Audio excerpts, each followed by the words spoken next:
everybody for coming. Today we listen to Peter Van Roy, who's going to speak about the essence of scalability. Thanks, Tom. I'm going to talk about scalability, the essence. So what I think is the most important aspect. First, a few seconds of respect for the Ukrainians fighting for their freedom and ours. Okay, so I first give a little bit of context. This is part of a big project that I'm doing with a company in the United Kingdom called Kinsall. And first I'll set the stage. What is scalability? And then I'll explain two methods that don't work, which I think are way sold, which I call two great frauds. And then I'll give a simple system model based on two theories that we're going to use. And then I'll get into the main topic, designing for overload. So my view, scalability is all about overload, and there's two kinds of overload, temporary and permanent, which are fundamentally different. And at the end, I'm going to give a little bit of poetry in the beyond in the reason. Okay, so a little context. So my interest is programming language and distributed computing. I've been doing that for a long time. But the real problem for me is building systems. And languages and distribution are just means. And this work is part of a long collaboration with a company called Predictable Network Solutions, and especially two people, Neil Davies and Peter Thompson, who should be much more widely known because they are this is one of the many companies who keeps the internet working, but nobody knows about them because they're always hidden behind NDAs and the Delta QSD work, and this talk is partly to bring some of their insights out into the open. Okay. This work is a part of a bigger collaboration. Just a few minutes on that. It's called Delta QSD, which is the Delta Q. It's called Quality Attenuation for System Design. And this has been mainly developed by Kinsall over 30 years. And they are using this for large industrial projects. And since 2020, I'm working with them to disseminate this. And the target for Delta QSD is systems with many independent users, so lots of people using it, where performance and reliability are very important. For example, large flows of data, unexpected overload, large-scale communication, client-server, cloud analytics, distributed sensors, so on. Kinsall is especially competent in cryptocurrencies since they're working with a company called IOG, which does the Cardano platform. And Delta QSD is a stochastic compositional approach. It handles also dependencies, and it predicts performance and feasibility before building the system. Okay, so that's all I want to say about that. Let's get now into the topic, system design. So first of all, what is scalability? It's a very general concept. A system is scalable if it's able to handle growing amounts of work in an acceptable way. So that's very vague, but there's many ways of defining it. Desired properties, performance, reliability have to be acceptable functions. So for example, each task has to be done in, for example, constant time, where the reliability should not decrease when the system increases in size. One way to achieve that is to add resources to the system in an appropriate way. We can use parallelism to improve the aggregate performance. We can use redundancy to improve reliability. But that's really not going to be the essence of this talk. It's more what the third thing. When the scale gets bigger, things become harder. The system gets more and more stressed, and new problems appear, unexpected problems that you have to handle. And it's all due to the internet. And this is one of many possible graphs it could be given. So the internet, since its conception in 1970, has been growing exponentially, and that's still true now, more than 50 years later. This graph shows edge devices, annual production of IoT, Internet of Things devices. Most of the exponentiality is now at the edge. The cloud is now kind of mature, and the percentage growth is less. But this is still wildly exponential, and it's not decreasing yet, more than 50 years after. So this is kind of the motor of why we need scalability.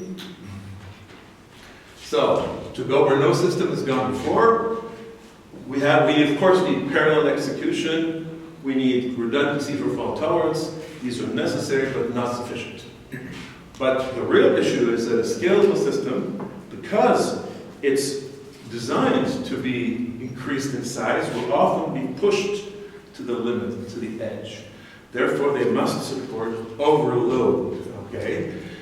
Therefore, it's very important that such systems handle overload situations. That's an essential part of scalability. And in fact, as the system lives, it's because of overload that you know when you want to have to scale it up. Okay? The overload is very important. The question then is, how do we design for overload? And this is hard because of the big scale, and very often we're building systems bigger than ever before. And the two main tools, which are way overused, induction and probability, they don't have much power anymore. We need to use principles independent of induction. The idea is when a system goes beyond what it's been doing before, it's new things appear, new behaviors. It's like the large hadron colliders. When energy goes beyond what we tried before, you have new physics, as the physicists say. Well, that's a general law for systems. When you go beyond what has been done before, new problems appear. Okay, so that's what we're going to look at. Now, first, I want to talk about two approaches that are not very good, which are actually way overused, so much that I like to call them frauds. Two great frauds, so I'm taking this opportunity to expose these frauds. The first one is inductive reasoning. The sun has always gotten up in the morning, so tomorrow will get up also. Fast experience is a bad guide, especially if the future system is doing new things. Induction doesn't tell you anything. And you have this concept called black swan, which I talk about, which is exactly these unexpected events. And the second fraud is probability distributions. People love probability because there's lots of beautiful theory, and they make analysis simple. But it's a very strong assumption, assuming that you have a probability description and a distribution, and it's probably wrong. And there's a very specific concept that I want to mention, which is called Dijkstra's demon.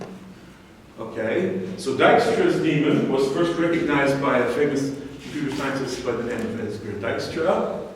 And this one is not possible to exercise.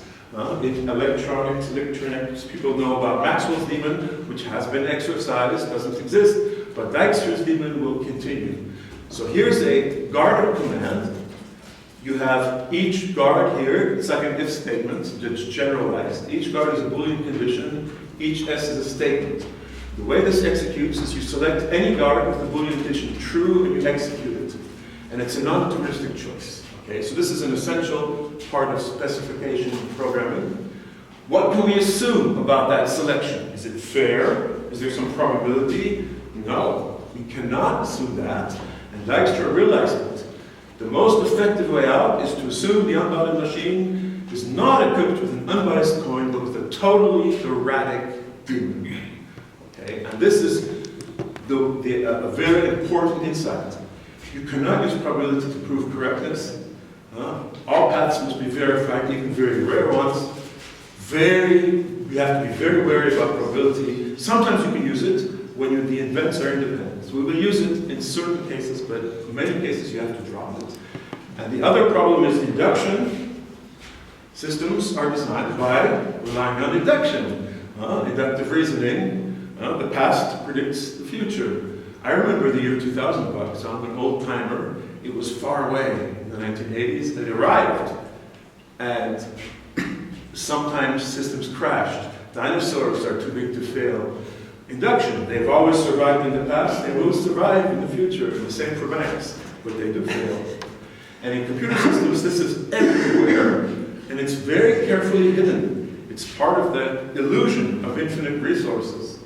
You have resource limits, memory speed, but since most of the time you don't use it, it's like they're infinite, but they're not infinite, okay? And typically, you will have the system fail exactly when you need the resources. Red wedding is a situation that happened in, this was a famous Game of Thrones episode, when the video-on-demand providers could not follow what happened. So there was too many people looking at that episode at the same time, okay? Exactly when you want it to work, doesn't work. And the concept is called a black swan, unexpected events, so not coming from induction. But in hindsight, they're obvious, sure, that's easy. So you have to design, survive unexpected events. So there's a very good book called Black Swan by Nassim Nicholas Taleb. So we're going to try to survive these things. Okay, so that's all kind of philosophical. Now let's get more down to earth. For this talk, I'm going to do, the technical part will not be so complicated. I will define a simple model of a system, a model that we can analyze easily, but it's still nice, complicated enough that it kind of corresponds to reality. And so this is from kind of, I didn't want to get into a more complicated model. So this model actually describes very well what happens in certain situations. So in this model, we're going to use queuing theory. The system will be a component. In queuing theory, the input consists of many independent tasks, which means we can actually use a little bit of probability theory. Notice this is not general delta QSD. In delta QSD, it's actually more general. There's a concept called outcome diagram, which is a directed graph giving the causal relationships between all the system's basic operations. So this is much more precise and targeted, but we're not going to talk into that. So a little bit of queuing theory. So don't worry, I don't expect you to be experts in queuing theory. A system will be defined as a component, a simple component, and this component has 4 parameters. So here in the blue box is a component. There's input messages or tasks, which is called the offered load, which is the rate of incoming messages. There is an internal buffer that can store K of them, and an internal server, which we'll see. And then the message will be treated, and after some delay T, there will be an output message. But there's also a failure rate. Sometimes messages are dropped. Okay. And the 2 input parameters are load and buffer size, and the 2 results are delay and failure. Okay. So more precisely, this is how it looks like. So queuing theory is a very rich and big area. We're only going to look at one kind of queue here, which is an MM1K queue. Here we have input message with arrival rate lambda. So the messages are in at this rate. So the expected time between messages is 1 over lambda. You have a queue of size k minus 1, so they wait, and a server that can handle one task and do one thing at a time. Okay? M means that the arrival messages are exponentially distributed, and the second M means the service time is exponential with a rate mu. So you have the connection between the arrival and the service rate, and the load, the offered load, is the arrival rate divided by the service rate. So it's basically the normalized arrival. Normally, if the load is 1, then you should be able to handle it. Okay? And the 2 knobs we control here are the offered load and also the buffer size. Okay, so that's it. Now let's get into the meat of it. First, we're going to talk about overload. Okay, we want to design for overload. And your system is designed to handle, it has some capacity. It's designed to handle some maximum load. So what do you do? Well, you over-dimension the system. But that actually does not solve the problem, because that new system will also have overload. So you must design for it. In fact, over-dimensioning can make it worse, since users will assume the system is much more capable and will push it maybe even more, and when it crashes and burns, it will be even worse. So how can you design your system to be predictable when there's an overload? And there's actually 2 fundamentally different ways that systems can overload. There's temporary overload, when for some short time period, too much load comes in, and the system must react in a reasonable way. But then there's another situation, more serious, called permanent overload. If the temporary overload is too long-lasting, is repeated, then you have to do something more because your system is chronically going to have a problem. And then you need a new way of system design, a multi-level system, which we'll talk about in the next section. Okay, so your system is suffering from temporary overloads, as all big systems do. You solve it by increasing system capacity. This is no-brainer, right? Well, here is a story from a real company, which is extremely famous, big, old, which I will not name. Their tradition is to multiply capacity by 2. And since this is a big company with levels of management, each level will do that, so you have 2 to the k over dimension. You think, no problem, right? It doesn't solve the problem, but actually from the manager's point of view it does, because when the system does fail, it's not possible to identify who is responsible. Okay, so the managers are safe. So the problem is not solved. When the system capacity increases, users become more demanding. This is clear from the internet. Now everybody's doing video on demand. 20 years ago, this was not the case. So there's always a large pent-up reservoir of demand. So kind of like drug addiction, if you are an addict, you increase the dose, you temporarily feel a little better, but that's only temporary. Eventually you're going to feel even worse. Okay. So how do you solve it? The solution is you have to design specifically for temporary overload. Okay, so here's the 3 key design rules we found. The first is the most important one. When the system is overloaded, it is allowed to behave badly. It's allowed to completely go crazy, but it must not break. When the overload goes away, the system has to go back to normal. Okay, and there's another property called the system should be ballistic. That means it should be predictable and open loop, because you will not be able to close the feedback loop in this overload situation. And the beautiful design on the right actually says the same thing. Fluctuant nec mergitur. You will recognize this as the motto of the city of Paris. Yes, the boat that is tossed but does not sink. So that's, I think, a good analogy. The city of Paris has this as a motto. If the boat is in a storm, it gets thrown around, but it will not sink. Okay? There's 2 more rules. One, there must be some guaranteed minimum functionality. For example, high priority packets will pass. And a little story on that. There was a project in the US military called Future Combat Systems in the early 2000s. And they were testing communication systems on the battlefield, in the rough terrain. And when military people communicate, there's a certain kind of message called an EAM, Emergency Action Message. This one must always pass. Okay? For example, the message could be, please cancel the launch of the nuclear missile. Okay? If it doesn't pass, you have a problem. And they were testing the communications equipment of a very big and famous company, which I will not mention. And this very big and famous company's best equipment had sometimes to reconfigure, and it was 30 minutes when it was reconfiguring, and during that time nothing passed. The military did not use that company's equipment. Okay?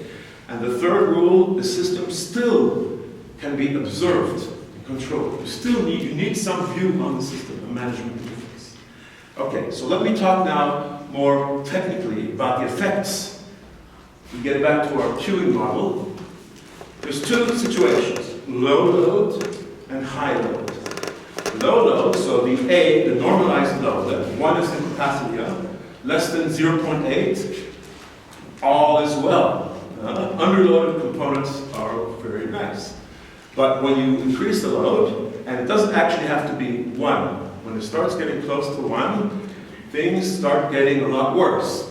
The component overload, it will drop messages.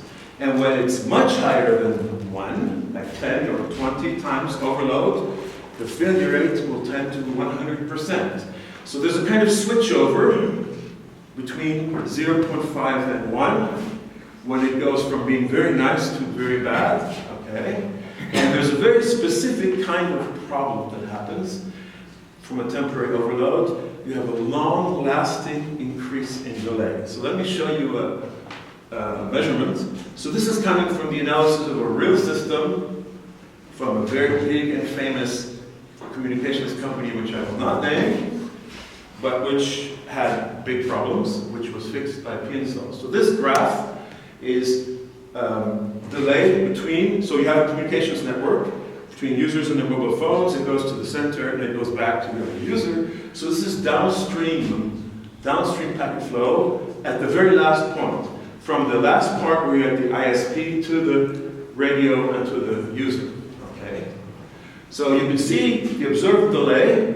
You have these peaks. And you have this very nice little mountain there in the middle. At some point, so this was at 595 seconds, the delay goes very high, 0.4 seconds, which is way too high. And it stays like that for a fairly long time. You see how it goes instantly up, but it goes down very slowly. That's because of the buffer. If you fill a buffer, then the only way to empty that buffer is to treat all the messages, and that can only be done slowly.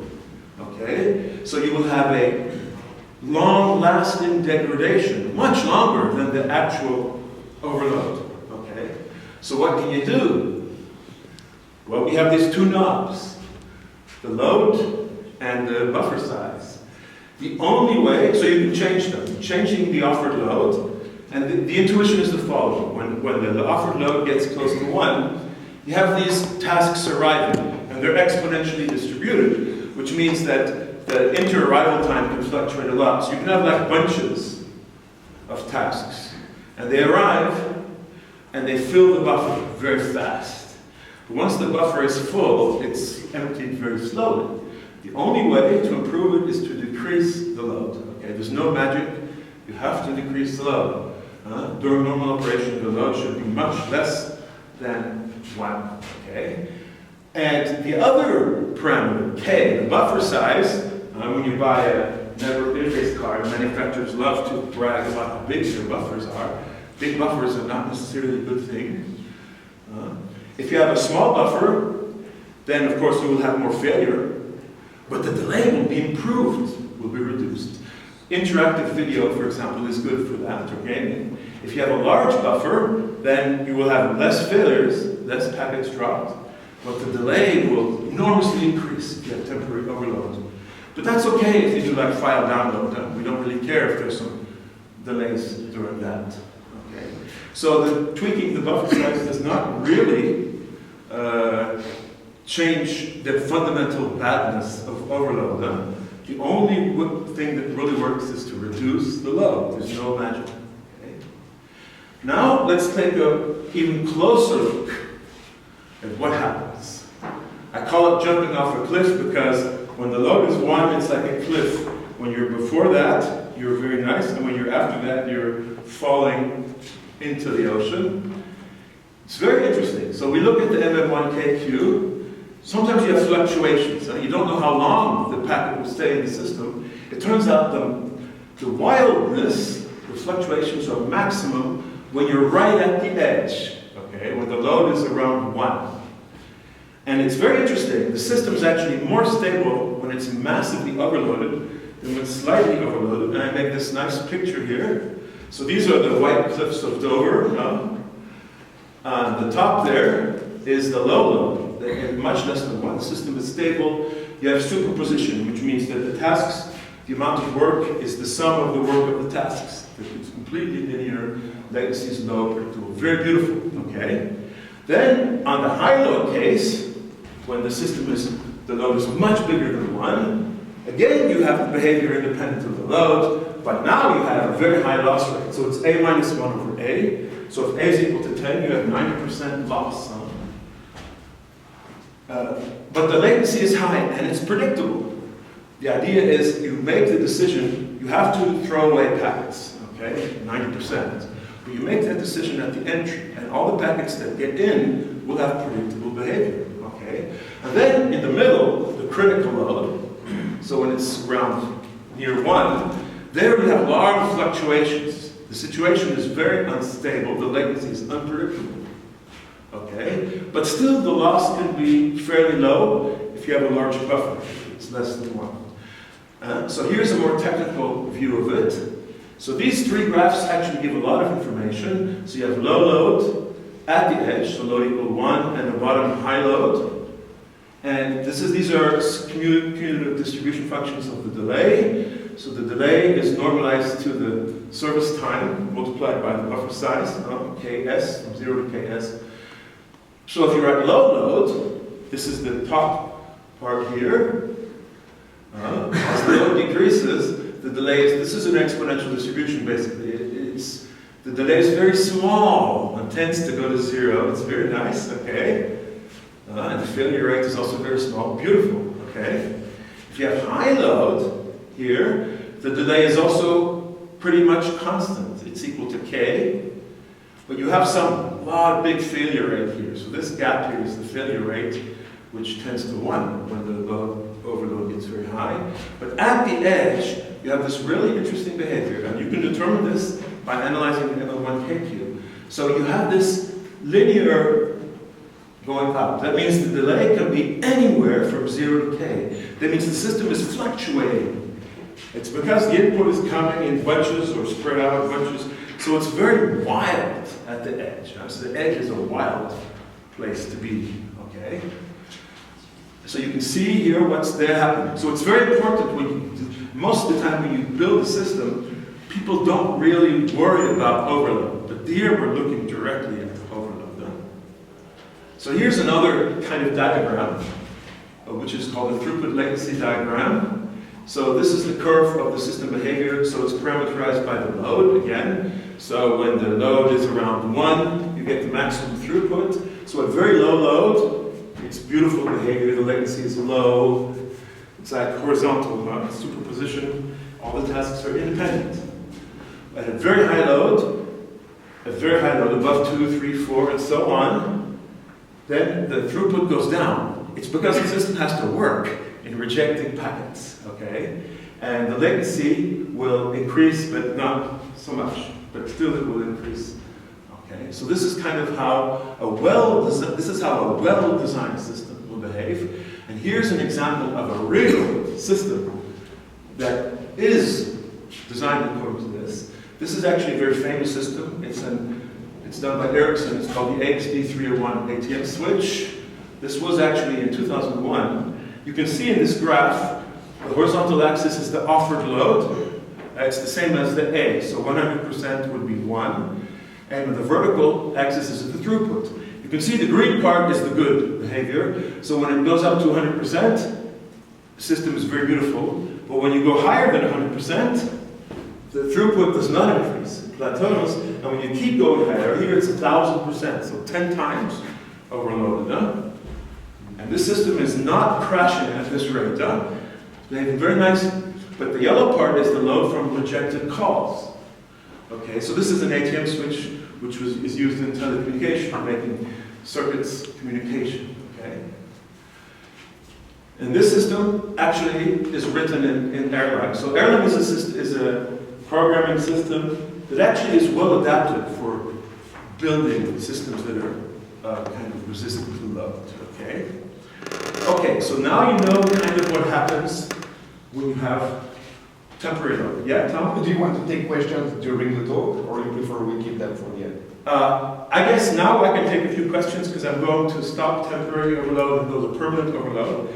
So, and I will also maybe take a few questions near the end. Yeah, sure. So yeah, so if you have any questions about temporary overload, what do you think? So when you build a system, you have to think about temporary overload. Okay, so prepare your questions. I have a question myself. Yes, so the yellow part is due to negative acknowledgements, something like that? Yeah, it's due to, there's work done. So I don't know that these are calls, are phone calls basically. So you attempt to make the connection, it doesn't work, so that takes work even if you reject. Okay, yeah. Okay. But you can see it's kind of reasonable, it's graceful degradation. So when you get to 1,000%, you still have 40% useful throughput, okay? But 60% is wasted. But that's a kind of graceful degradation. So this is an example of a well-designed system that behaves well when you temporarily overload it. Okay? Right. Okay, now I'm going to talk about the other situation, which is permanent overload. And this happens, so temporary overload happens once in a while, and you have to basically survive it. Your system has to be designed in a nice way, and you can kind of predict how your system will behave during this nasty time. But it's temporary. But if your system has too often, they're repeated often, or they're too long-lasting, these temporary overloads, the problem becomes chronic. And this is what we call a permanent overload. You have to, in general, add resources to the system. But that's never a permanent solution, because that new system will itself be subjected to permanent overload. And the solution we propose is to build your system as a multi-level system. And permanent overload is always possible, no matter what situation you're in. So you must have permanently active mechanisms that are handling this. And they must be outside the system, because they must not be affected by the loads themselves. A hierarchy of independent observers, and each observer manages the hazards. So the problems that are not managed at a lower level. And the bottom level of this system is the system you saw before. And each level above it has a whole new set of problems to solve in its own time scale. And then there's the trick of how you move up this ladder. And this is something called mitigator property. So mitigate means you solve the problems at the same level, but you can't always do that. Sometimes you have to pass control to the level higher. Okay? So this is kind of supported by airline, what we saw in the previous slide. But actually, airline doesn't have 100% good support for that. The levels have to be truly independent, which I'll explain later. Okay, so here's your original system. This is the system that is subject to temporary overload. It satisfies some specification which we call a QTA, Quantitative Timeliness Agreement. But when you have temporary overload, it's not satisfied anymore. It's not providing its service. And then the question, is that temporary overload actually a permanent overload? So this is exactly what the multi-level design does. And so the multi-level design, you have layers. So your original system becomes the bottom layer of this multi-level system. So I call it system 1. And it's actually, you have to change it.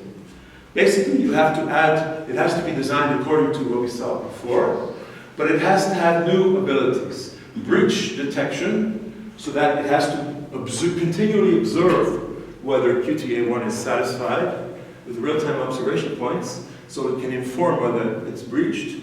And it also has to have a management interface for resuming operation. And then here I basically recapitulate. So this system should never break. It may behave badly, but it should never break. And there should be a guaranteed minimum functionality. Okay? Now, it's not always possible. This system may actually be physically damaged. Maybe lightning has struck it or something. In that case, it's truly broken and you have to immediately go to a higher level. Okay? And probably a much higher level where you need human intervention. So for handling permanent overload, then the system is built in layers. Okay? And the original system is the bottom layer. And if you overload it too much, it can't satisfy that. And then system 2 will be looking at system 1 and saying, something's wrong. And then system 2 is able to do something. So system 2 is not overloaded. So system 2 could reconfigure system 1 or replace system 1 by another system or someone. But system 2 might not always be able to do that. Sometimes you have to go to system 3. Okay, so I'll give you some examples of that so you can see how it works. So each level is like a new world. Now, the levels have to be independent, and I found a really nice example of this. Okay, this is a real-world live event. So the guy you see in the picture is Leonid Rogozov, and this situation happened in 1960-61, the winter. He was in Antarctica, so there was an Antarctic base. He was a surgeon, okay? And during his stay, he developed appendicitis. But he was the only surgeon. So how did he do it? he operated on himself. This is a famous thing. It has its Wikipedia and everything. He was awake. He made local anesthesia. He used a mirror. And 2 assistants, a driver and a meteorologist, who actually had no medical knowledge, were standing next to him, giving him the instrument. So he cut open his own thing and performed his own appendectomy. Pretty amazing, huh? So this is a true story. And he was weak and so on, and nauseous, of course. But still, he succeeded, and the operation was done in 2 hours. And in 2 weeks later, he was perfectly back to normal and working again. Okay? Now, this is a nice story, but this is not recommended, okay? The system that treats the fault must not be the same as the faulty system, okay? Ideally, it must be independent, it must be complete. So the surgeon must be a different human who is not sick, okay? Who is healthy. So that's, I think, a great example to show. Now, this is a case where it worked. So it worked, and the guy actually became famous because of this. He was kind of a hero, but very, very cold and very calm and collected. I'm not sure if I was a surgeon I could do something like that. So there's actually not so many practical systems that can do this kind of stuff. The most close one is probably airline. So this is for building robust networked applications, and it actually supports, to some degree, the multi-level approach, and it has primitive operations and high-level libraries. So the primitive operations, the processes share no state, so they're independent, but they may share a virtual machine, okay? Or they may share power supply or something, so it's not totally independent. Processes are fail fast. They don't try to repair themselves. So defensive programming is actually not a good idea for proponents of this approach. And then you have fault detection and hot code update support, and you have this concept called a supervisor tree, which is an observer. So this would actually correspond to another level, observing the low-level system. And this works very well, although in Erlang they're not actually truly 100% independent, okay? And Erlang also has behavior, what they call behavior. So these are libraries. So all this beautiful behavior, this complicated behavior, is actually very easy to implement because it's all sitting in these libraries. They just have to parameterize. Okay, so this is probably the system that gets closest, but still not 100% to the multi-level approach. And here's a more practical example. Okay, the supermarket. So we're designing a supermarket. Okay, so our system is a supermarket, and this is kind of a diagram. You have the entrance, you have 4 cash registers, and each cash register has a queue, or you might have a common queue or whatever, and the QTA is that there's less than 5 customers waiting in line. Okay, that's the timeliness behavior you want to satisfy.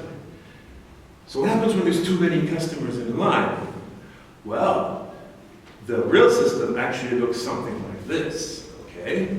Here you have the supermarket. The longest line has less than 5 customers. It's breached. And at the second level, actually, the manager of the supermarket observes that. So the manager is not actually a cashier, usually, is independent. So observing that. And here the funny symbol is a probabilistic choice. So the manager can choose to do, so that, this is actually a probabilistic choice symbol from Delta QSD. You can add a cashier. Maybe one of the people who's putting food into the supermarket can go into and open a new cashier. You can open a self-service, you can open the bar. If you're really panicking, you can set off the fire alarm. Everybody runs inside, so nobody's waiting in line anymore. And the QTA2 is that QTA1 violations are happening less than 50% of the time. So most of the time you can actually solve the problem at the second level. Now, what if you can't? The supermarket is very successful, for example, and it's always very crowded. Then it goes up to the third level. So the third level is actually the management of the supermarket chain now gets involved.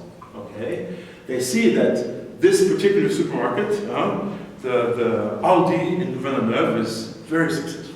Okay? So they make a study group, they have to solve this problem. So one of the solutions would be to open a new store, or to increase the size of the store, or something.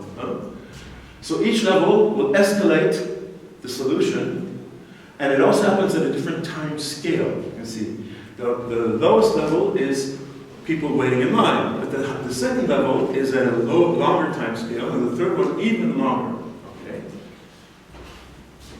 So let me give you another example of this. The human respiratory system.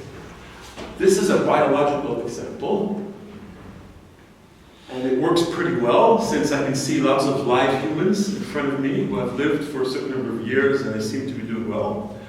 And so billions of years of evolution have designed and debugged this multi-level system. And this is a medically correct description. I take it from the Wikipedia entry on drowning. Okay. So the lowest level is the breathing apparatus. So basically the lungs, the muscles, and there's a detector of the CO2 in your blood, the amount of CO2 in your blood. And so this is completely automatic. When the amount of CO2 in your blood reaches some threshold, the reflex is triggered, you breathe, okay? So that's automatic. And then there's another function called laryngospasm. So when you take a piece of chicken and you swallow it into your lung, there will be a constriction of the airways, and so you can expel the chicken. So people kind of panic when they get this because it feels like you're suffocating, but no, it's actually very good, and it's always temporary. So after a few seconds, it will open. So a very short time scale. Okay? So this is the basic system. But there's more. There's a second level. The second level is the conscious control.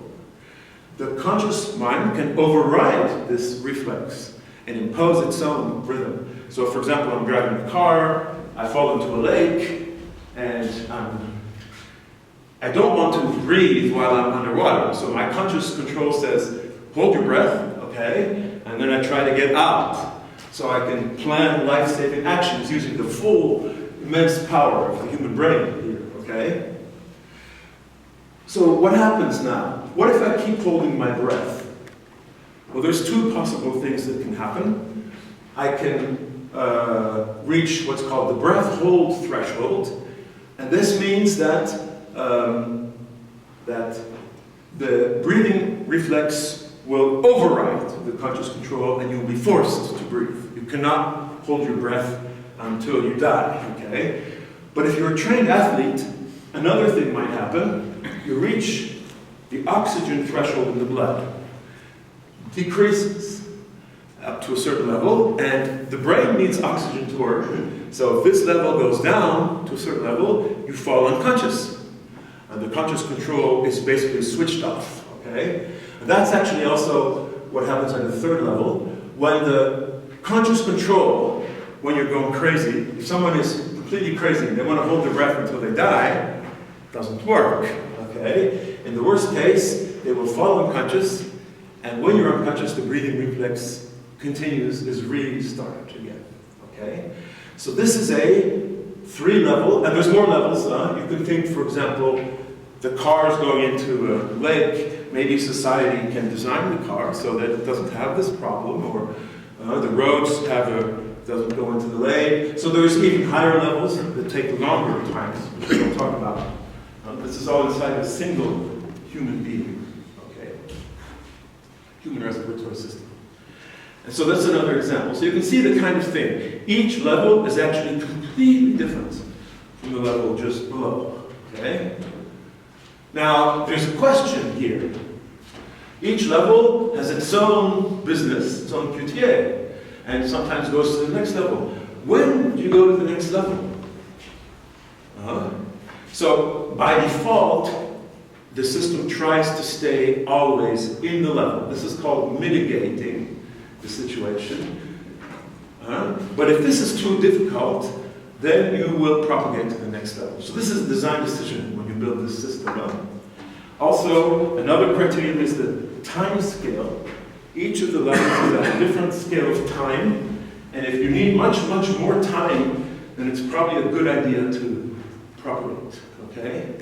If you have to allocate new virtual machines in a cloud, it takes time. If the human has to get involved, it's even longer, etc. So that's a reason to propagate, okay?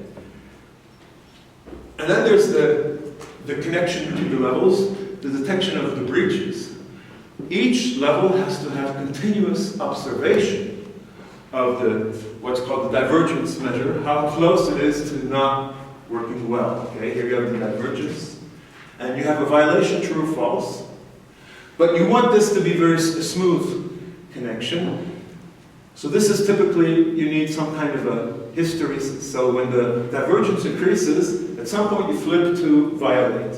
But if the divergence decreases, you will stay in violate. You can't just turn on and off a higher level very quickly, okay? So you don't want oscillations at the boundary. Okay, and now we get to the hard ones, which are called correlations. This is where the system is really stressed very highly.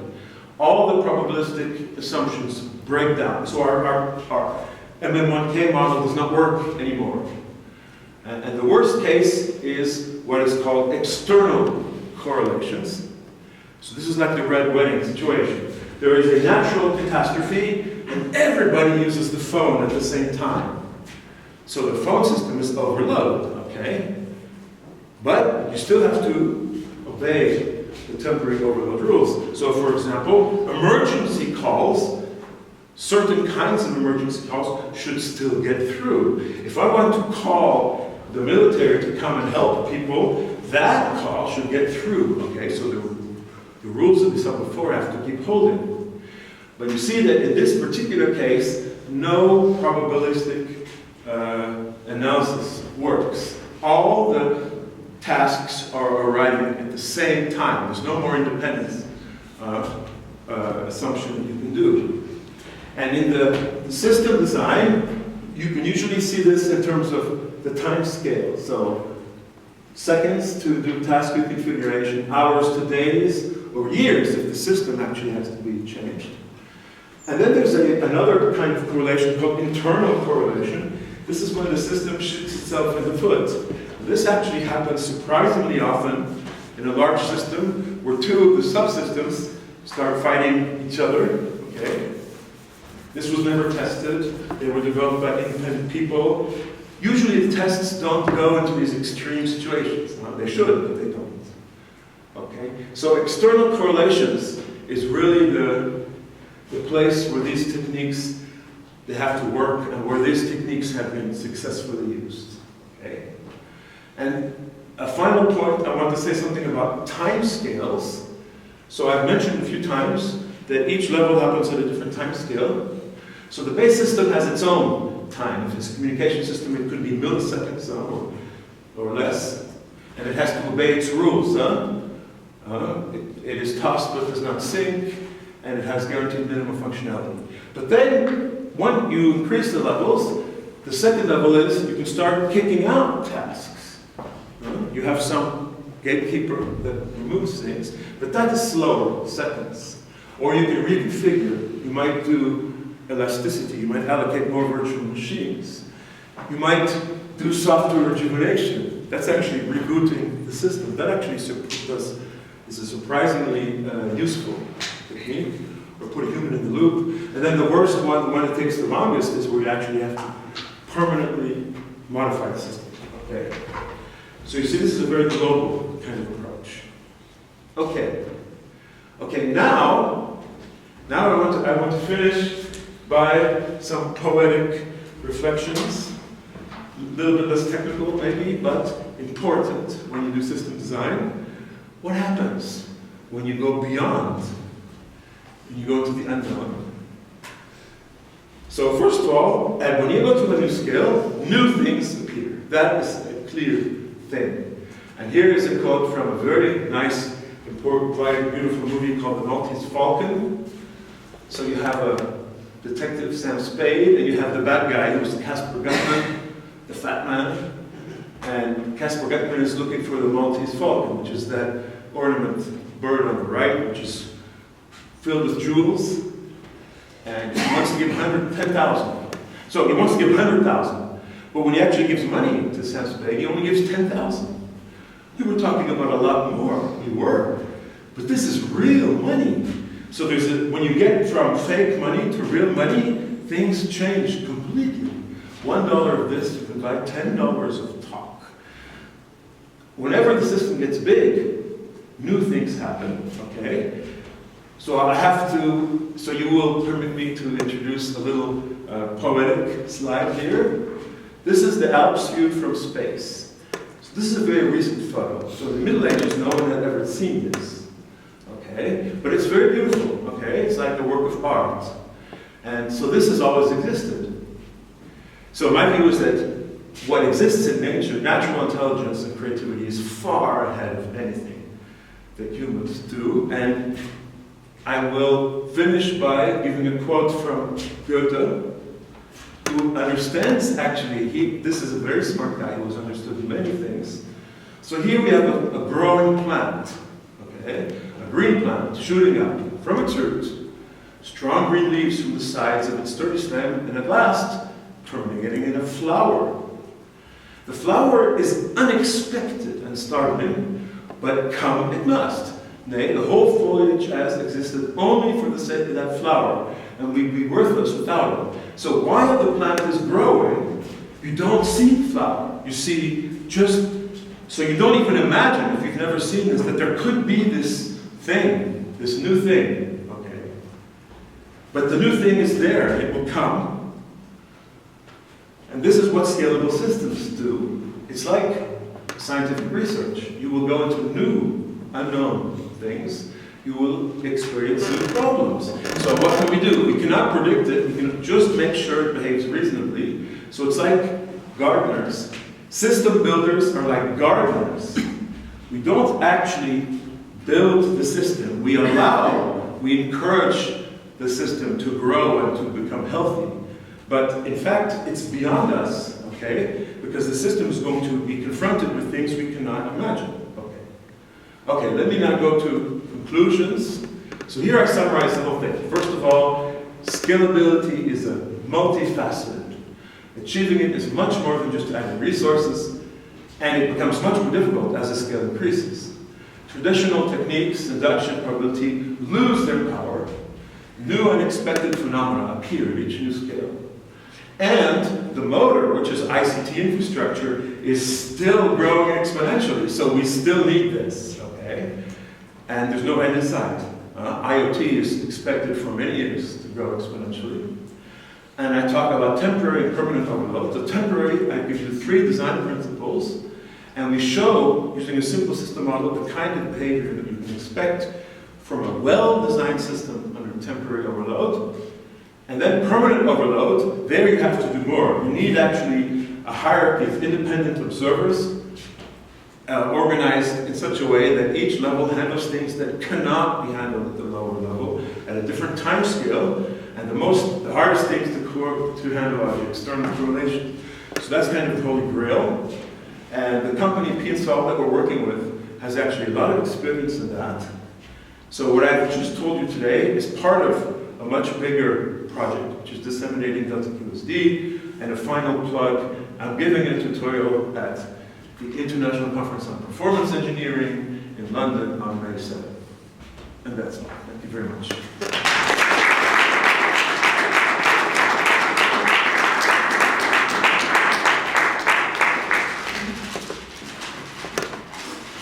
So I guess there's many system builders in the audience here. So what do you think? Yeah? A couple of slides before you just described the 4 levels, last level, this one. The base system, you say, should provide some guaranteed minimum functionality. But for me, it seems to introduce a coupling with the task level, because to provide this minimum service, we decide to group some tasks that come at the same time, or... I see. Not necessarily. If you have a multi-core system, for example, you can allocate 1 core for only high priority tasks. So even if the rest of the system is completely overloaded, You still have one core available. So the idea is that you should not push things too close to the edge. You should not be too greedy and try to exploit all the resources. You should always leave some resources free that you can use for high priority work. Thanks. It's okay? You agree with that? Oh.